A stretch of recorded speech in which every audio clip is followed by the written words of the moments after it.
Ashamar kapune kabajam tota hordoftoota miidiyaa madda nageenyaa kanneen biyya alaa biyya keessa teessanii nu daawwachaa jirtan marti bakka guyyaa har'aa waliin geenye isiniin jechaa oduu har'aaf qabannee dhiyaanne isinitti muunqassi faana turaan ejersa wallooti.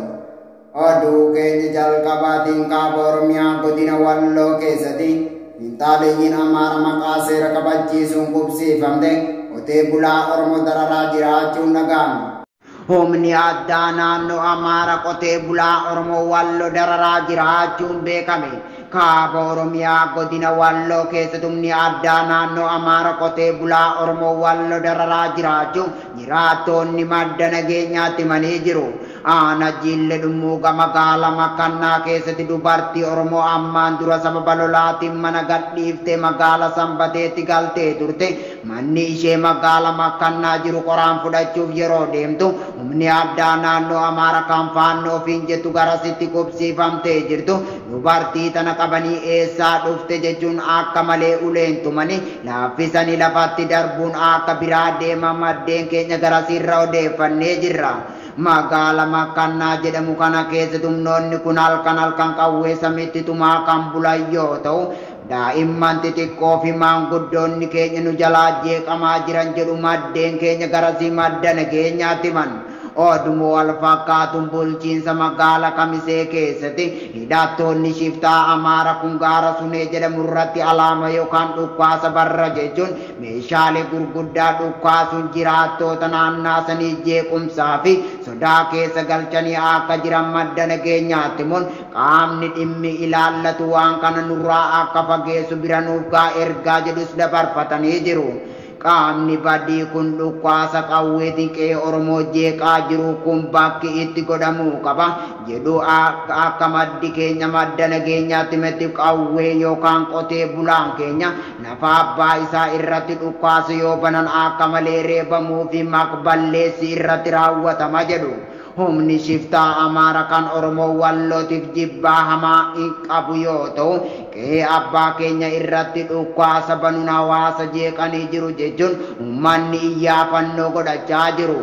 Odeeffannoo dabalataa Walloo keessatti qaala'insi jireenyaa kan hammaatee jiraachuun himame. Godina Walloo keessatti bara mootummaa badhaadhina biyya bulchutti qotee bulaan Oromoo fi sabaaf sablammoonni biyyatti qaala'insa jireenyaatiin miidhamaa jiru. Akka gabaasni Aana Jille Dhummuuga ganda Jawwahaa jedhamu irraa nu gahe ibsutti qaala'insi jireenyaa akka malee nuti hammaate miidhamaa jirra jedhu. Osoo nuti Oromoon qaala'insa kanaan akka Amaara akkataa jirru sabni Amaara kan waliin jirru mootummaa naannoo isaanii irraa deeggarsa torbaniin argataa jiru jedhu. Nuti asii isaanuma cinaatti akka lammii biraatti ilaalamaa jirra kan jedhan namni gabaasa kana nuuf laate kun osoo akka kanaan jirru deeggarsi nuuf akka tasaayyoo dhufellee kaabinoonni akka hiriyaatii fi gosaatiin wal ijaaranii walii firaa jiru jedhu. Namoonni dubbisne kun nuti silaa akka maqaa keenyatti yoo dhufe osoo fudhatuu qabnu garuu deebisanii nuttuma gurgurataa jiran jechuun dubbatu. Qaala'insi jireenya qotee bulaa Oromoo Walloo akka malee miidhaa akka jiru namni gabaasa nuuf laate kun gadi jabeesse madda nageenyaatti himee jira. Jiraatan Aana Jille Dhummuuga ganda Jawwaa kun qaala'insi jireenya hamaan aanichaa fi gandoota aanicha jalatti argaman san mudatee akka jiru ibsee jira. Waraanni bilisummaa Oromoo WBO waraana ergamtu biltiginnaa irratti tarkaanfii ilaalessaa fudhatuun injifannoo boonsa galmeessaa jiraachuu beeksise. Utuun gabaasa kanaa akkatti aanutti isiniif dhiyaata. WBO'n Iluu Abbaa Boorii fi Jimmaa keessatti waraana PP haleeluun injifannoo galmeessaa jiraachuun dhaga'ame. Godina Iluu Abbaa Boorii fi Jimmaa Aana Mannaa keessatti waraanni bilisummaa Oromoo WBO waraana faashistii Abiy Ahmad haleeluun injifannoo boonsa galmeessaa jiraachuun dhaga'ame.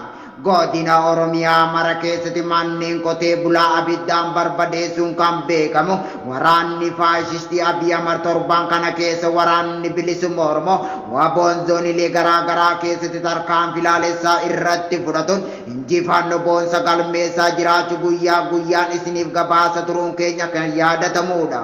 gootichi waraana bilisummaa Oromoo waboozzoonni kibba bahaa Cibraan Jaalladhii Gammada Buuttaan Heebana Arsii zoonii bahaa Cibraan Ilmoo Qilxuu zoonii giddu galeessaa akkasumas Cibraan Gooroo dugdaa fi madda albuuda waliin ta'uun ergamtuu bilxiginnaa kan naasuu ilma namaa hin qabne guyyaa guyyaan haleeluun du'aaf madoo yoo adabu akkasumas meeshaalee waraana hedduu irraa hiikuun galiin mooraa qabsoo bilisummaa Oromootiif oolchuu jaallas zooniilee garaa irraa odeeffannoon nu dhaqqabe ni addeessa.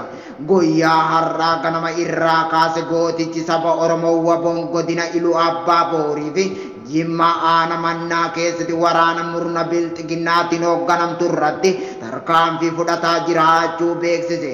Jimma Aanaa Mannaa gandoota hedduu keessatti yeroo ammaa kana kan lolli cimaa waraana bilisummaa Oromootii fi waraana PP gidduutti kan geggeeffamaa jiru yoo ta'u lola kanaanis waboon irraa aanaa jiraachuun himamee jira.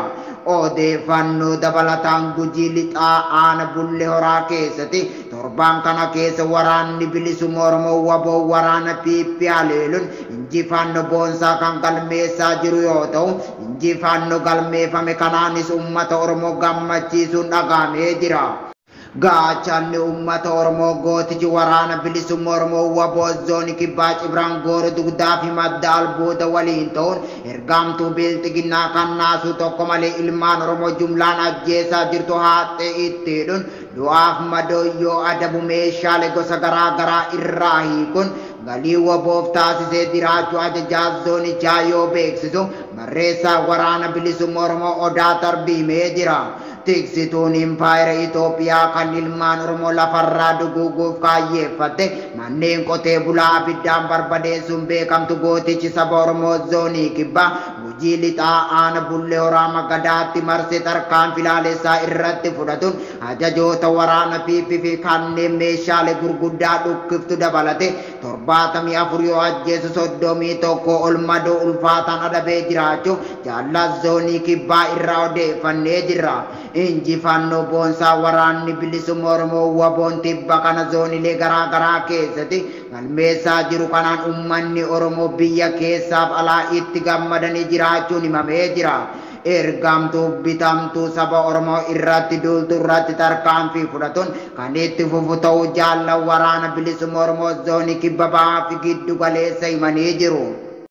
Waraanni murna bilxiginnaatiin hoogganamu Wallagga lixaa fi Shaggar lixaa keessatti namoota nagaa'ummaatu keessa hin jirre bifa suukanneessaa ta'een ajjeesaa jiraachuun beekame. Dargaggoota Oromoo badii takka malee Oromummaa isaanii qofaaf ajjeesuu fi dhuuncimee itti fufee jiraachuun beekame. Godina lixa Shaggar Aanaa Daachi Soddoo keessatti waraanni maafiyaa Abiyyi Ahmad dargaggoota Oromoo ajjeesuun awwaalcha akka hin arganne Fallayyaa yookaan Daggala keessatti gataa jiraachuu jiraattonni onichaa himanii jiru. Wallagga lixaa keessattis waraanni faashistii Abiyyi Ahmad kan ilmaan Oromoo jumlaan ajjeesaa jiru yoo ta'u namoota nagaa'ummaatu keessa hin jirre hidhaatti guuruun kaanis achi buute dhabamsiisaa jiraachuu maddi keenya madda nageenyaati. Lixa Shaggar Aanaa Daachi Soddoo bakka laga Gurraacha jedhamutti waraanni faashistii Abiyyi Ahmad naasuu tokko malee ilmaan Oromoo sababa Oromummaa isaanii qofaaf dargaggoota ajjeesuun Hallayyaa yookaan Daggala keessatti gatee jiraachuu maddeen keenyarra odeeffannee jirra. Akka odeessi bakkoota garaatiin nu dhaqqabaa jiru jedhutti waraanni mootummaa bilxiginnaa kan maqaa sakattaa'iinsa ABO Shanee jedhuun moggaafame waraana bilisummaa Oromoo kan mootummaan Shanee jedhuun dhiyeessuun namoota nagaa siviilii ajjeesaa jiraachuu mul'ise. Gochi ilmaan Oromoo irratti sababa Oromummaa isaanii qofaaf raawwatamaa jiru gocha sanyii duguuggaa jenoosaayidii jedhu namoonni gabaasa kana nuuf laatan. Egaa kabajamtootaaf hordoftoota miidiyaa madda nageenyaa oduun har'aaf qabannee dhiyaanne kana gammaa daawwattanidha.